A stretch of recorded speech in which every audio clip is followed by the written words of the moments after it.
नमस्कार, आप देख रहे हैं खबर अपनी न्यूज चैनल। राजसमंद के गढ़बोर में देवजूलनी का उत्साह चरम पर। स्वर्ण वेवाण में ठाकुर जी को विराजित कर निकाली गई शाही सवारी।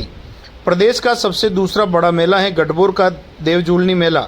मंदिर चौक से दूध तलाई तक निकली सवारी।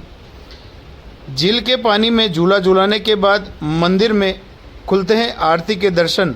प्रशासन ने सुरक्षा के लिहाज से की चाक चौबंद व्यवस्थाएं।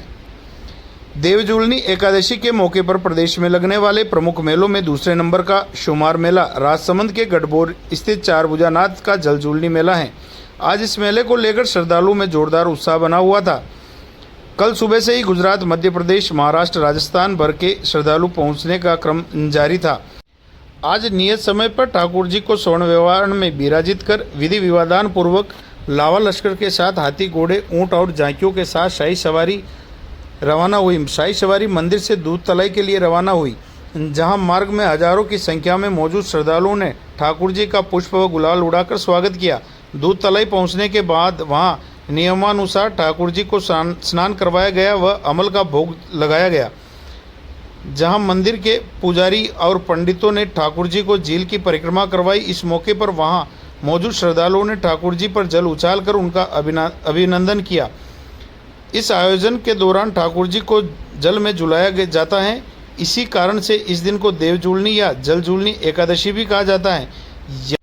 ठाकुर जी के स्नान व झील परिक्रमा के बाद यहाँ से ठाकुर जी को फिर से रजत वेवाण में विराजित कर चारभुजा मंदिर लाया जाता है। इसके बाद आरती के दर्शन होते हैं और यह उत्सव समापन की ओर बढ़ता है।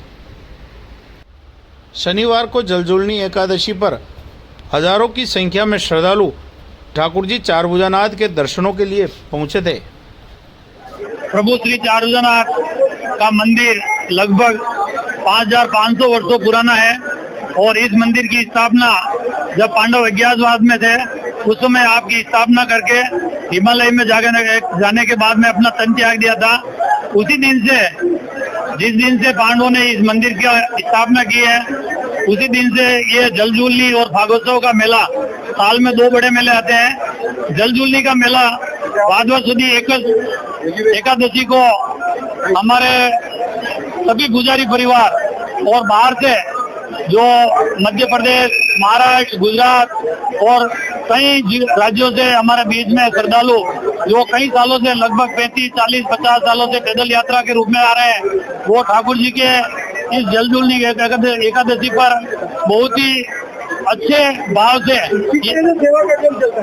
हमारे ठाकुर जी का जो एकादशी का मेला है, सुबह 5 बजे मंगला दर्शन होते हैं। मंगला दर्शन होने के बाद में राज श्रृंगार के दर्शन होते हैं और राज श्रृंगार होने के बाद में ठाकुर जी की राजभोग की आरती होती है और राजभोग की आरती के बाद में ठाकुर जी अभी 12 बजे ठाकुर जी दूध तलाई पर शाही लश्कर के साथ में, जिसमें हाथी, घोड़े, बैंड बाजे, ढोल, थाली, मादल के साथ में लाखों श्रद्धालुओं के साथ में यहाँ से दूध तलाई तक जाते हैं, जिसमें पुजारी परिवार द्वारा ठाकुर जी को सोने के व्यवहार में ले जाया जाता है और वहाँ दूध तलाई पहुँचने के बाद में वहाँ जो छतरी बनी हुई है उसमें ठाकुर जी का श्रृंगार होता है, जिसमें ठाकुर जी को झुलाने के लिए ले जाते हैं। उस दरमियान में ठाकुर जी के सोने का व्यवहार और चांदी का व्यवहार एकत्रित होते हैं और जब ठाकुर जी वहाँ से झूलने के लिए दूध तलाई की 2 परिक्रमा करते हैं, 2 परिक्रमा करने के बाद में पुनः छतरी में पधारते हैं और छतरी में पधारने के बाद में जाते हुए सोने के व्यवहार में जाते हैं और आते हुए चांदी के व्यवहार में लगभग 5:30 बजे तक वापस मंदिर में पधारेंगे। तब तक ठाकुर जी के कोई श्रृंगार, राजभोग या भोग आरती वगैरह कुछ नहीं होती है। उत्थापन की जो आरती होती है वो ठाकुर जी छोटे स्वरूप गोपाल जी महाराज जो दूध तलाई पर पधारते हैं झूलने के लिए, वो जब मंदिर में पधारते हैं उसके बाद में उत्थापन की आरती लगभग 5:30-6 बजे होती है।